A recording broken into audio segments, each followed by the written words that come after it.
the soil sampling and the air, or was it just the air? You don't have the soil sample. We don't have the soil sampling. I don't know. Say they must have just came in, because I asked right before. Yeah, we don't have those results yet. I'm hoping that we're gonna get those here soon. But Brownfield did talk with a company called Indoor Sciences, which I believe is one of the regionally experts when it comes to indoor air quality. They talked to Brownfield about how to conduct a study of this type and what we're hoping to learn from it. Ultimately, they feel like there are more things to be tested for than was previously tested for by the Sierra Club. In their minds, they want to go into the homes, they want to test the homes that have been tested thus far. And this is, I'm going to give you 3 different examples of how they can do this. But the one that they recommend, the most thorough one, that they would take the 8 homes that were tested previously by the Sierra Club, go into those homes. We'd survey the community, find 8 additional homes that have not changed their filter since the fire, go into those homes, test those homes fully, find 8 additional homes that have changed their filter since the fire, go into those homes, test those homes thoroughly. At a cost of roughly $3,100 per home plus $5,000 to $6,000 probably to prepare the study and have an air expert come to us to present it. We're looking at a cost of that around $80,000.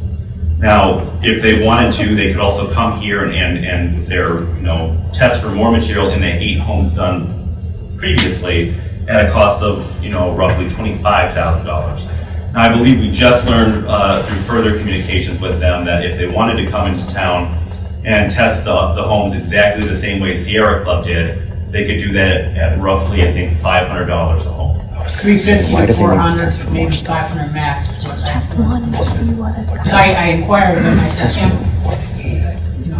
prior testing was done, what would we be doing if we did it comparable to that? Of course, I think the thought was that didn't necessarily come up with final opinions on air quality, but it would be comparable. That could be done for 350 to 400 per home, probably 500 max. So where we're at right now is we're waiting for the soil results to come in. Once we receive those, they will be sent out to the residents as well as to the state health departments, state, county health departments, IEPA, US EPA, and have them review it and get back to us with what their thoughts are on it. But with regards to the air quality information, this is information we've just received. So their opinion was the Sierra Club kind of just did it cheap. I don't want to say cheap, but they think there are additional things to check for in a home with regards to investigating following fire. They didn't mean to just what the Sierra Club didn't No, and recognize what it did for what the representative was here.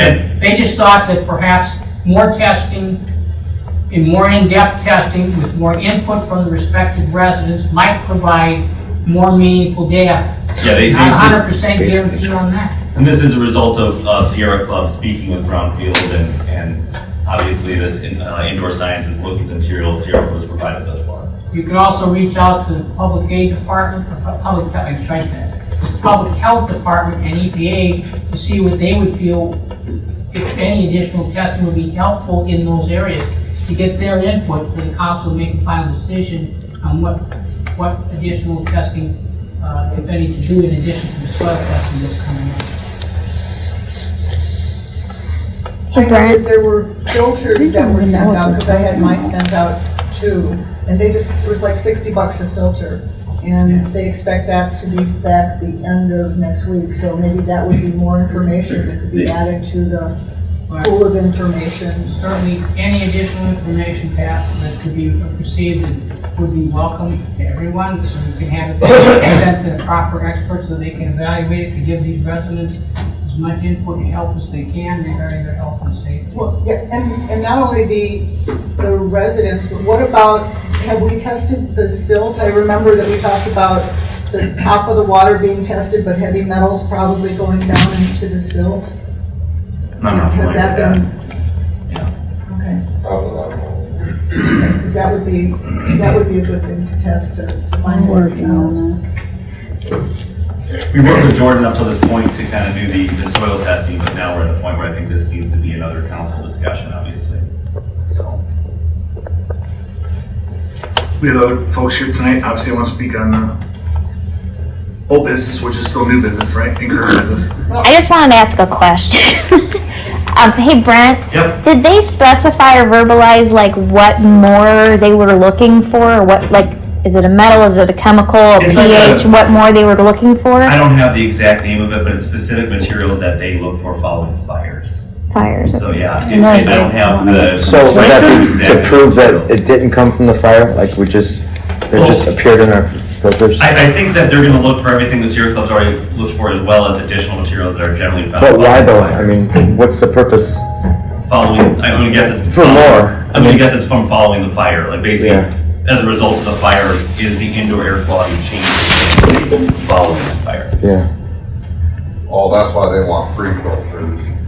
I think they want as much information as they can, both prior to, after, and filters that haven't been changed, to kind of get a wide base of data to be able to say what's changed since, before, during, after, et cetera.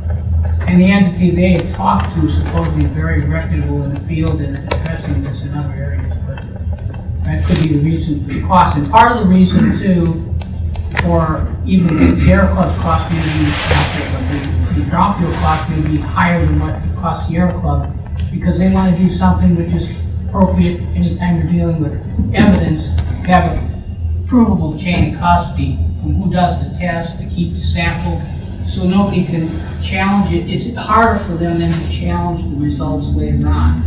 Whereas when if anybody ever wants to use any of these, which some might in a courtroom, if you don't have that type of chain of custody, then you're going to be subject to a challenge on what the foundation is. How do you know that it hasn't been altered or something hasn't been done? Yes, to they all handle have, what's going yes. on? Right.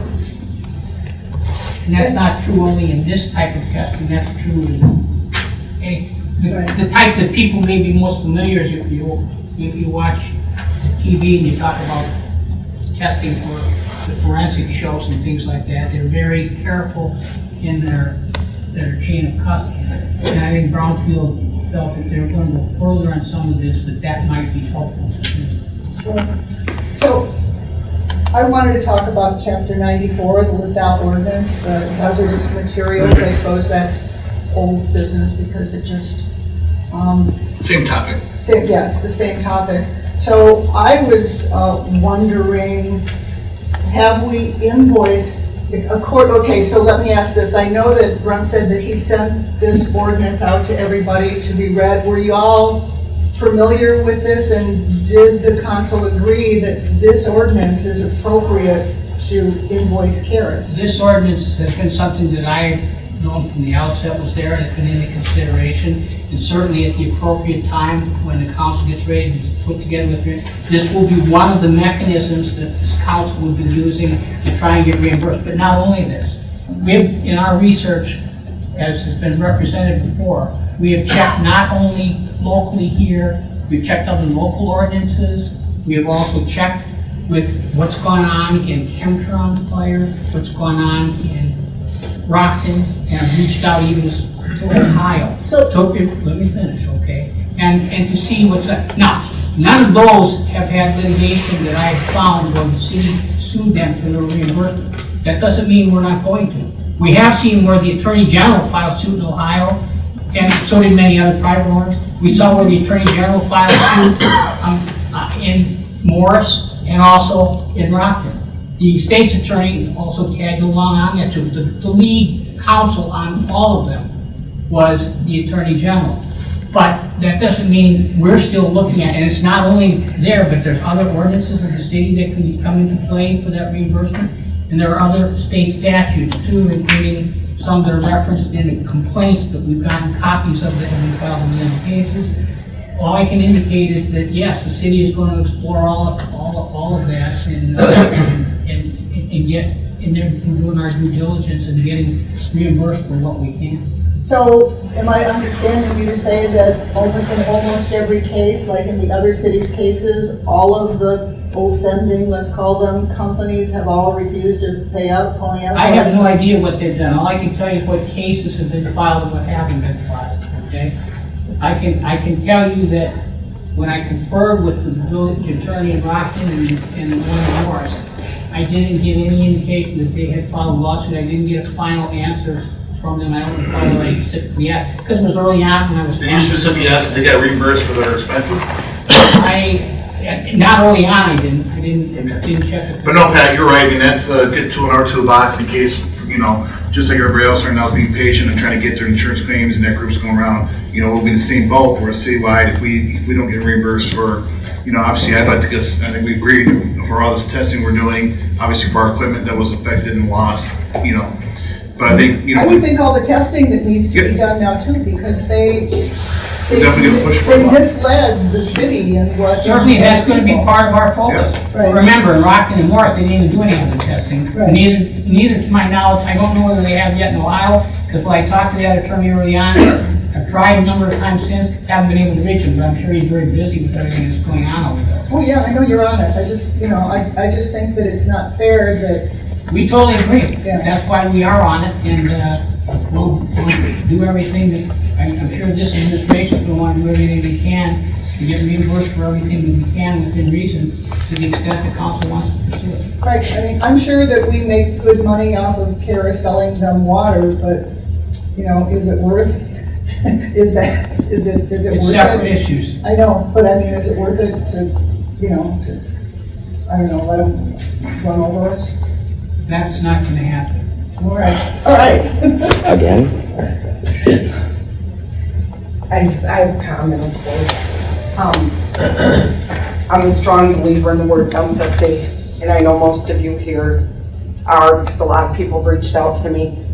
My son was extremely ill in the hospital for 15 days, 13 of which in St. Francis, with some type of pneumonia that happened. Fluid on his lungs. How many doctors? He had like 12, 15 brilliant doctors. Could not find antibiotics to help it. Not knowing why. The simple fact that all those doctors, my husband, my family, my close friends, and probably some of you sitting here tonight are thinking, could that be from that fire? Is disgusting. It's scary and it is disgusting. And we still don't know. And you know what? Shame on Carus Chemical for not reaching out and saying, we're gonna test. Everybody thinks that company's so great. They should be wanting to help people with their money to provide these tests. It should not be about money in this city having to worry about coming up with money and paying. They should want to do it. Bottom line. We agree, Lisa, that's why we're doing it. And it's good to see you here, I mean, just, that Brady was good then, right? So. Well, he gets blood work and Yeah. chest x-rays tomorrow. The So he doctors posts are pictures keeping when up. he's with some of his friends, it's good to see him being Yeah, normal. being a kid. Yeah. But let me tell you, not knowing where that came from, you could see fluid packs in his back. It was like somebody had bags of fluid under his skin from the fluid, from the pneumonia, and they have no idea what happened. So, that's a little scary. Yeah, for sure. Thank Any you. other thoughts? Questions? I mean, actually, my recollection now, I'm thinking about it, I did talk, I think the Campron did eventually reimburse, but I will double check, up in Rockton. The battery company, I'm not sure about. I was reached out to, just so you know, to, as soon as we get those soil results, we'll make sure the residents get them, and obviously still questions, because tonight there's softball meetings going on, and they're wondering what about the parks, right? So we'll get all that information as soon as we know, we'll pass it along. So quiet in here tonight. Jamie's sick. Yeah, if I remember Morris was an individual, he didn't have insurance or resources. Correct. Yep. That's another factor. What are you saying, mister?